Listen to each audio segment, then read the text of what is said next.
नमस्कार दोस्तों, कैसे हैं आप सब। सबसे पहले मैं आपको सभी भाइयों को छठ पूजा की बधाई देना चाहता हूं। सभी को छठ पूज पर्व की बधाइयाँ। उम्मीद है कि आप सब कुशल मंगल होंगे। दोस्तों, जैसा कि आप जानते हैं, आपने पहली वीडियो देखी होगी और जिस भाई ने नहीं देखी है वो देख सकता है कि मैंने पिछले वीडियो में अपने पासपोर्ट के गुम हो जाने की स्थिति में, अगर आप बाहर हैं या पासपोर्ट डैमेज हो जाता है, उस केस में कैसे डॉक्यूमेंट, हमारा नया पासपोर्ट कैसे बनेगा और एफआईआर कैसे हमें लिखवानी है और किस कंडीशन में हमें हमारा अगर पासपोर्ट नंबर नहीं है तो वो कैसे मिल सकता है और उसके लिए क्या करना चाहिए, वो सब बताया उस वीडियो में। दोस्तों, मेरे को काफ़ी पहले की तरह अच्छा रिस्पॉन्स मिला और उस सब के लिए मैं आपका हाथ जोड़ के धन्यवाद करना चाहूँगा। और आगे भी इसी तरह से वीडियो देखते रहिए और जानकारी प्राप्त करते रहिए, इस ताकि मैं भी आगे आप अपनी जितने भी सूचनाएं हैं वो आप लोगों तक इन्फॉर्मेशन इसके रिगार्डिंग, पासपोर्ट के रिगार्डिंग पहुंचा सकूं। तो चलिए दोस्तों, आगे बात करते हैं। आज हम बात करेंगे पासपोर्ट के अंदर, जब हम पासपोर्ट अप्लाई करते हैं तो उसके अंदर नॉर्मल मिस्टेक्स, जो आदमी कॉमन एरर जिसको इग्नोर कर देता है और वो आगे चल के बहुत दिक्कत करती हैं पासपोर्ट में। आपका पासपोर्ट रुक भी जाता है, पासपोर्ट नहीं आता, पासपोर्ट डिले हो जाता है। उस चीज़ के बारे में आज हम बात करने वाले हैं दोस्तों। दोस्तों, सबसे पहली मिस्टेक जो आम लोग, मैंने देखा है, मैं वेरिफिकेशन करता हूँ डॉक्यूमेंट्स की, तो मैं देखता हूँ कि सबसे पहली मिस्टेक, कई जो सीनियर लोग होते हैं, सीनियर सिटीजन या 40 की एज के ऊपर के, मतलब जिन्होंने पहले कभी भी पासपोर्ट बनवाया था दोस्तों, जिन्होंने कभी भी पहले पासपोर्ट बनवाया है, वो भूल कर भी पासपोर्ट को फ्रेश केस में अप्लाई ना करें दोस्तों।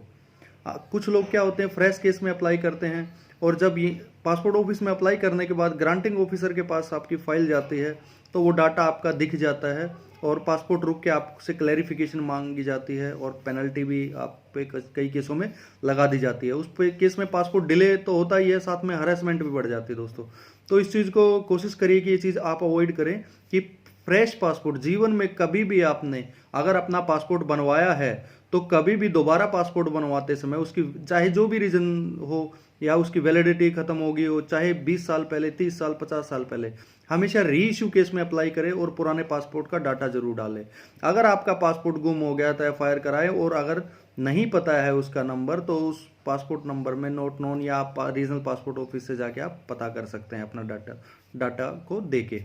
तो पहली तो थी ये दोस्तों कॉमन एरर कि हम री इशू में अप्लाई नहीं करते, फ्रेश केस में अप्लाई कर देते हैं दोस्तों। दूसरी कंडीशन ये है कि किसी ने भी पहले अगर कभी अप्लाई किया है पासपोर्ट के लिए और किसी भी सिचुएशन में, जैसे कि किसी की पुलिस वेरिफिकेशन, खासकर स्टूडेंट्स के बारे में मैं बात कर रहा हूँ, या किसी नौकरी पे से करने वाले जो जिनका बार बार एक सिटी से दूसरी सिटी में ट्रांसफर होता रहता है, उस केस में सपोज करो किसी बंदे ने, किसी भी आदमी ने एक सिटी में अप्लाई कर दिया है और उस सिटी में किसी कारणवश उनको वो घर छोड़ना पड़ा और किसी स्थिति में उनका पासपोर्ट रुक गया, नहीं आया और उन्होंने आगे कोई कार्रवाई नहीं करी और पासपोर्ट भी नहीं आया, तो 5, 7, 10 साल या साल 2 साल बाद वो किसी दूसरी सिटी से अप्लाई करते हैं और उस टाइम दोस्तों वो फ्रेश में अप्लाई कर देते हैं। ये भी एक गलती है दोस्तों। और फ्रेश में अप्लाई करते टाइम एक कॉलम आता है जब हम ऑनलाइन भरते हैं कि क्या आपने कभी पहले अप्लाई किया है, उसमें नो नहीं भरना है दोस्तों। उस केस में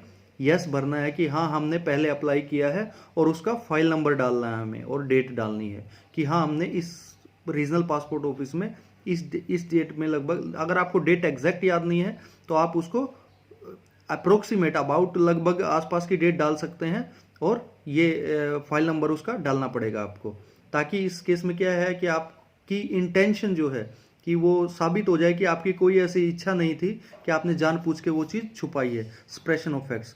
तीसरा जो ये चीज़ कभी ना करे, उसको हमेशा बताए कि हाँ मैं पहले पासपोर्ट अप्लाई कर चुका हूँ। तीसरी मिस्टेक्स जो कई भाई बोलते हैं कि गवर्नमेंट सर्वेंट के लिए खासकर मैं बोल रहा हूँ कि हम कई बार एनओसी नहीं देना चाहते या एनओसी इशू हमें नहीं हो पाती, उसमें काफ़ी डिफिकल्टी आती हैं, गवर्नमेंट सर्वेंट को एनओसी देनी पड़ती है। तो एनओसी ना बनवाने के चक्कर में अपनी वो नॉर्मल केस में अप्लाई कर देते हैं कि हमारी कोई गवर्नमेंट जॉब नहीं है। ऐसा भी मत करिएगा दोस्तों। कल को क्या होता है कि आप पासपोर्ट के जरिए, पासपोर्ट का मतलब ही आपका बाहर विदेश यात्रा के लिए है दोस्तों। जब भी आप विदेश यात्रा में जाएंगे तो आपको सबसे पहले वीज़ा की ज़रूरत पड़ेगी।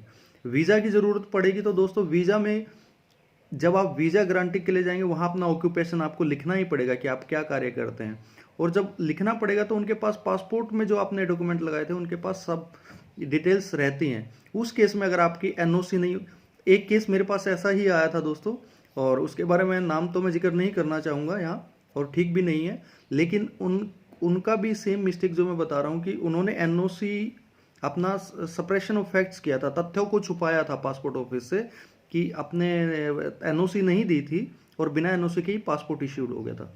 दोस्तों इसमें किसी का कुछ नहीं बिगड़ता, आप लोगों को ही परेशानी होती है। कभी जब बाहर जाओगे आगे चल के आपका वीज़ा ग्रांट होने में परेशानी आएगी और आपको दोबारा से पासपोर्ट इशूड कराना पड़ेगा और क्लैरिफिकेशन अलग से देनी पड़ेगी कि आपने, और ये आपके खासकर सरकारी नौकरी वालों के लिए सप्रेशन ऑफ फैक्ट्स होगा दोस्तों। इसमें कानूनी कार्रवाई भी हो सकती है क्योंकि हम तथ्यों को छुपा रहे हैं। तो तीसरा ये मिस्टेक कभी ना करें, आप गवर्नमेंट सर्वेंट हैं तो एनओसी प्रॉपरली बनवाएं। एनओसी के बारे में मैं चर्चा आगे वीडियो में करूंगा, जैसे कि मैंने पहले बताया था 3 टाइप की एनओसी होती है। ये 3 जो कॉमन मिस्टेक्स हैं दोस्तों, इनको ध्यान रखिएगा, ये बहुत ही कॉमन मिस्टेक है। चौथी जो मिस्टेक मैं आपको बताना चाह रहा हूं दोस्तों कि कई बार क्या होता है, हम री इशू में पासपोर्ट अप्लाई कर देते हैं और उसको ग्रांटिंग ऑफिसर पोस्ट वेरिफिकेशन पे ग्रांट कर देता है। पोस्ट वेरिफिकेशन से मतलब है दोस्तों कि पहले जिसने भी अप्लाई किया है उसका पासपोर्ट दे दिया जाए, उसका पासपोर्ट ग्रांट होकर उसके घर पहुंच जाता है, और बाद में साथ साथ पैरेलली साथ ही साथ उसकी पुलिस इंक्वायरी घर पे जाती है। तो पहले उनको पासपोर्ट मिल जाता है तो वो पुलिस इंक्वायरी में कोऑपरेट नहीं करते हैं, जिससे कई बार पुलिस वाले जो है वो उनकी एडवर्स नेगेटिव रिपोर्ट दे देते हैं। नेगेटिव रिपोर्ट देने के बाद दोस्तों वो पासपोर्ट पे स्टॉप लग जाता है, आपको शो कॉज नोटिस इश्यू होता है पासपोर्ट ऑफिस से, जिससे बाद में आपको परेशानी होती है, आपको वो रीजनल ऑफिस जाना पड़ता है, उस केस में आपको क्लैरिफिकेशन देनी पड़ती है, दोबारा से पुलिस इंक्वायरी भिजवाई जाती है, पासपोर्ट को सरेंडर करना पड़ेगा, दोबारा इंक्वायरी होगी, और जब वो इंक्वायरी क्लियर होगी तभी आपका पासपोर्ट दोबारा डिस्पैच किया जाएगा दोस्तों। बहुत दिक्कत आ जाती है, तो ऐसा भी मत करिएगा। पासपोर्ट में अगर इंक्वायरी आ रही है, पासपोर्ट आपका पहले भी आ गया है, तो ये चीज़ किसी को पता नहीं होती कि आपका पासपोर्ट केवल पासपोर्ट ऑफिस के स्टाफ को ही पता रहेगी या पासपोर्ट ग्रांटिंग ऑफिसर को पता रहेगी कि आपने पासपोर्ट आपका जो है प्री वेरिफिकेशन, मतलब पहले वेरिफिकेशन करके पासपोर्ट दिया जाएगा, या पहले पासपोर्ट दे दिया बाद में वेरिफिकेशन होगी। ये मत करिएगा कि पासपोर्ट मिल गया है तो हमें इंक्वायरी की कोई ज़रूरत नहीं, इंक्वायरी में कोऑपरेट करिएगा, और उसके बाद पैरेलली वो होती है कई केसों में। तो ये भी मिस्टेक है दोस्तों। और एक जो मिस्टेक जो कई एज ए वेरिफिकेशन ऑफिसर होते हुए मेरे पासपोर्ट ऑफिस में मैंने देखा है, एक मिस्टेक सबसे जो बड़ी मिस्टेक है कि किसी के बहकावे में आके किसी के भी हम फैब्रिकेटेड डॉक्यूमेंट्स, कुछ स्कैनिंग गलत तरीके से किए हुए स्कैन या गलत डॉक्यूमेंट्स हम दे देते हैं दोस्तों।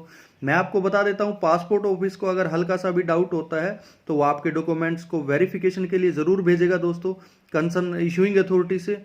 और जब आपने कोई भी डॉक्यूमेंट गलत तरीके से बनाया है या दिया गया है तो उस केस में आपका अगर रिपोर्ट नेगेटिव आई इशूइंग अथॉरिटी से, जहां से वो जारी हुआ है आपका प्रमाण पत्र, चाहे वो जन्म प्रमाण पत्र हो, चाहे वो आपका स्कूल सर्टिफिकेट हो, कोई भी डॉक्यूमेंट हो, अगर गलत तरीके से जारी किया गया है और उसकी वेरिफिकेशन नेगेटिव आ गई तो उस केस में भी पासपोर्ट आपका स्टॉप हो जाएगा दोस्तों। स्टॉप के केस में एक ही आप दूसरी चीज मैं कहना चाहूंगा कि उस अपना ईमेल जरूर चेक करते रहिएगा। अगर कोई भी पासपोर्ट ऑफिस में की तरफ से नोटिस आता है तो आप अपना पासपोर्ट ऑफिस में संपर्क जरूर करिएगा, जाइएगा जरूर उसमें पासपोर्ट ऑफिस में, और उस चीज़ परेशानी को दूर करना, वहाँ पे अपना निवेदन देना है और पूछना क्या दिक्कत है, उस चीज़ से संबंधित आपको अपना क्लैरिफिकेशन और साफ सुथरे डॉक्यूमेंट आप अपने दीजिएगा दोस्तों, मैं यही आपसे गुजारिश करता हूं। और दोस्तों एक मैं बता दूं कि कुछ पहले जो होता था दिसंबर 2016 से पहले 1 जनवरी 1989 से पहले वालों को अपना जन्म प्रमाण पत्र देना पड़ता था। मैं एक केस का जिक्र करूंगा यहाँ पे, मैं किसी के नाम नहीं लूँगा। तो उन्होंने कई क्या था कि अपने जन्म प्रमाण पत्र को गलत तरीके से बनवा के, क्योंकि पहले जन्म प्रमाण पत्र कोई ज़्यादा ध्यान देता नहीं था, बनवाता नहीं था। 89 के टाइम, आज से 30-32 साल पहले की बातें हैं। तो उस समय का कौन जन्म प्रमाण पत्र लेके आए, तो कुछ लोग किसी के बहकावे में या एजेंटों के झांसे में आके क्या करते थे, अपना फेक बर्थ सर्टिफिकेट बनवा के दे दिया। और फेक बर्थ सर्टिफिकेट जब बर्थ एंड डेथ रजिस्ट्रार से उसको वेरीफाई कराया जाता है तो पासपोर्ट ऑफिस उसकी नेगेटिव रिपोर्ट मिलती ही मिलती, क्योंकि वो जेन्युइन नहीं होता और उस केस में पासपोर्ट आपका रुक जाता है। और जब आपको पता भी नहीं चलता, अगर आप अपना मेल चेक नहीं करते या लेटर इशू नहीं होता किसी केस में बाय मिस्टेक, और आप जब आप किसी भी यात्रा पे जाते हैं विदेश में, और जब आप एयरपोर्ट पे जाएंगे तो सिक्योर उस पे ऑलरेडी पासपोर्ट ऑफिस स्टॉप लगा चुका होगा जैसे ही नेगेटिव रिपोर्ट आएगी, और एयरपोर्ट पे जो आप जाओगे तो वहाँ आपका पासपोर्ट सीज कर लिया जाएगा। और सीज पासपोर्ट जो जब कर लिया जाता है तो बहुत परेशानी होती है। उसके सीज पासपोर्ट को कैसे उसका क्या सॉल्यूशन है वो मैं आगे की वीडियो में बताऊंगा। लेकिन इस कोई भी अपना डॉक्यूमेंट्स, मैं यही गुजारिश करता हूं कि कोई भी डॉक्यूमेंट फॉल्स मत दीजिएगा, जेन्युइन डॉक्यूमेंट दीजिएगा। और इन कॉमन मिस्टेक्स जो मैंने बताई हैं इनका ध्यान रखिएगा।